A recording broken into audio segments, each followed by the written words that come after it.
उस कुल मालिक से संसार के जीवों को जो भटके हुए हैं, जो काल और माया के चक्कर में पड़े हुए हैं, उनके जीवन सुधार के लिए, उनको सही मार्गदर्शन करने के लिए और कुरीतियों को मिटाने के लिए संत प्रकट होते हैं।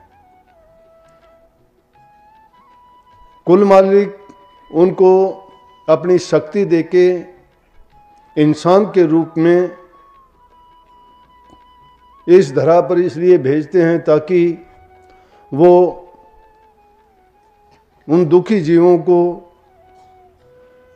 जो भटके हुए हैं, जो प्रभु से बिछड़े हुए हैं और इस काल जाल के चक्कर में फंस के आवागमन के दुखों को भोगते हैं, उनको रास्ता दिखाएं। तो आओ आज उन्हीं की शिक्षाओं को पहले भी आप सुनते आए हैं, जानते भी होंगे, लेकिन संतों की वाणी जब जब भी आप सुनोगे, जब जब भी याद करोगे, जितना उनका पठन पाठन श्रवण करोगे, उतना ही आपको अलग मज़ा आएगा, अलग शिक्षा मिलेगी। हर बार में उनसे नई बात निकल के आएगी, क्योंकि वो शिक्षा तो यूं की त्यों है, परंतु हम मन के दायरे में रहते हैं, जिस संसार में रहते हैं वहाँ जगह जगह पर भटकाव है। माया की रचना ऐसी है कि जीव को भरमा देती है, अनेक प्रकार की ऐसी चीज़ें उनके रास्ते में खड़ी कर देती है जो एक मजबूत बाधा बन जाती हैं और जीव को उनसे निकलना मुश्किल हो जाता है।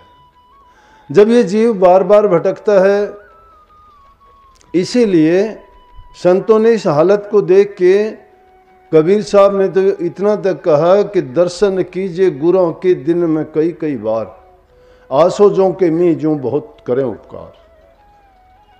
कि संत के दर्शन तो दिन में कई कई बार करने चाहिए अगर हो सके तो। क्यों करने चाहिए? कि उनसे इतना उपकार होता है, जिस प्रकार से आसोज के महीने में बारिश हो जाए। आसोज के महीने में जो बारिश होती है वो दोनों फसलों को फायदा देती है, साड़ी की फसल को भी, सामने की फसल को भी।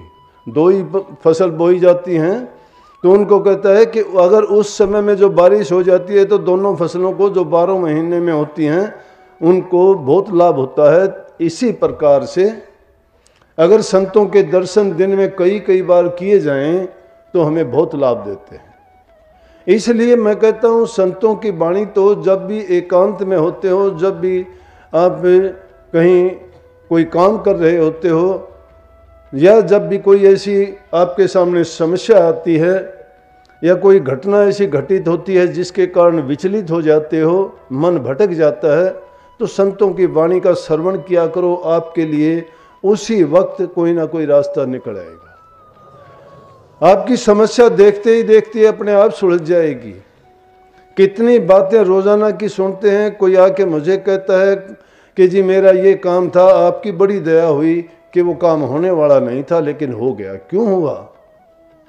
इस बात को सोचने में हमें थोड़ा अपने मन पर, अपनी बुद्धि पर और अपनी समझ पर जोर देना पड़ता है, क्योंकि इंसान के अंदर वो शक्ति है, चेतन की धार की शक्ति इंसान में इतनी है कि अगर उसी शक्ति को हम, जिसको तीसरा तिल कहते हैं, वहां प्रकट कर लेते हैं तो उस शक्ति के बराबर कोई शक्ति नहीं है। वो चेतन की धार है, जिसको हम जीव, सूरत, आत्मा के नाम से भी अनेक नामों से पुकारते हैं। उसका तो अगर देखा जाए तो शरीर की और इंद्रियों की तो जगह है, स्थान है, नाम है। आंख का नाम है, देखने का काम करती है, ज्ञान इंद्री है। हाथों का काम है, हाथों से काम करते हैं, दिखाई देते हैं। लेकिन वो चेतन की धार पूरे शरीर में विराजमान होते हुए भी उसका एक ठिकाना कहीं पे नहीं है। उसी का नाम ऊर्जा है, वही शक्ति है, वही चेतन की धार है। और उस चेतन की धार को अगर हम नाम के सुमरण के द्वारा, अभ्यास के द्वारा या ध्यान के द्वारा जब उसको दोनों आंखों के बीच में सूक्ष्म नाड़ी में, जिसको तीसरा तिल कहते हैं, वहां पर उसको प्रकट कर लेते हैं, तो हमें, जिसको हम कहते आए, सुनते आए कि त्रिकालदर्शी हो गया। ये इंद्रियों से तो अभी की बात जान सकते हैं, आंखें अभी देखती हैं, इसके सामने है, भूत को नहीं देख सकती, भविष्य को नहीं देख सकती। लेकिन वो जब चेतन की धार वहां प्रकट हो जाएगी तो भूत की भी, भविष्य की भी, सूक्ष्म सी सूक्ष्म चीजों को भी वो जान लेगी, समझ लेगी। क्षमता उसमें है, वो ताकत है, वो ऊर्जा है, वो शक्ति है। बातों से नहीं मिलती, पुस्तकों में नहीं मिलेगी, करनी करने से, अभ्यास करने से मिलेगी। और जिनको वो शक्ति मिल जाती है, जिनको वो ऊर्जा प्राप्त हो जाती है, वो बाहर से नहीं आती। इसीलिए तो क्यों कहा सबने, संतों ने बड़ा जोर दे के कहा कि जिस चीज को तुम खोजना चाहते हो वो तुम्हारे अंदर में है, तुम्हारे पास है, दूर जाने की जरूरत नहीं। रविदास जी कहते हैं, काव्य और कैलाश में जिसको ढूंढन जा, रविदास प्यारा राम तोर बैठा घटके मां। रविदास जी ने ये कही है। अपने हजूर परम संत ताराचंद जी ने कहा कि बाहर की जो आंख देखती, ये सब झगड़ा झूठा है, अंदर की आंखों से देखो, घट में खेल अनूठा है। मन माया की फिरे दुहाई, 5-25 ने लूटा है। ताराचंद भवसागर तिरगे, सतगुरु सिर पर खूटा। सतगुरु को जिसने प्रकट कर लिया, सतगुरु से जिसने प्यार का नाता जोड़ लिया, जिसके ऊपर उन्होंने ध्यान लगा के और उनको सर्वस्व मान लिया, वो ऊर्जा का केंद्र हो गया। ऊर्जा इसीलिए कहते हैं ना, गुरु से मिलती है, गुरु हमारा माध्यम है। जब गुरु को हम प्रकट कर लेते हैं तो वो ऊर्जा का केंद्र बन जाता है, और उस ऊर्जा के केंद्र से जितनी हमें किसी भी चीज की जरूरत हो वो सब पूर्तियां होती हैं। तो ये करनी का भेद इसीलिए बताया गया। लेकिन संतों की शिक्षा क्या कहती है कि उससे जरूरी चीज है इंसान का अपना खुद का जीवन चरित्र अच्छा होना चाहिए। और जीवन चरित्र में एक बात नहीं आती, जीवन चरित्र में अनेकों बात हैं, और वो तो अध्यात्म प्रेमियों के लिए तो सबसे जरूरी हैं। एक संसारी आदमी है जिसको ज्ञान नहीं, समझ नहीं, उसकी कोई मंजिल नहीं, कोई सोच नहीं है, और कोई उसका उद्देश्य भी नहीं है जीवन में आने का। ये शिक्षा भी संतों से मिलती है। अभी इसमें जो बताया गया वो संसार के पदार्थों की बातों की बात कही कि क्या न देख के दीवाना होया रे। किन चीजों को देख के हम दीवाने होते हैं, वो चीज हमारे काम आने वाली नहीं है। जो हमारे काम आने वाली चीज है वो सिर्फ भक्ति है, प्रभु का नाम है, उसका चिंतन है, उसका सुमन है, उसका ध्यान करना है, उसका भजन करना है। नहीं तो इस यात्रा में हम जो कुछ लेके आए थे गंवा के ही जाते हैं, साथ लेके कुछ नहीं जाते। तो संतों ने उसी चीज को पाने के लिए कितनी हमें शिक्षा दी।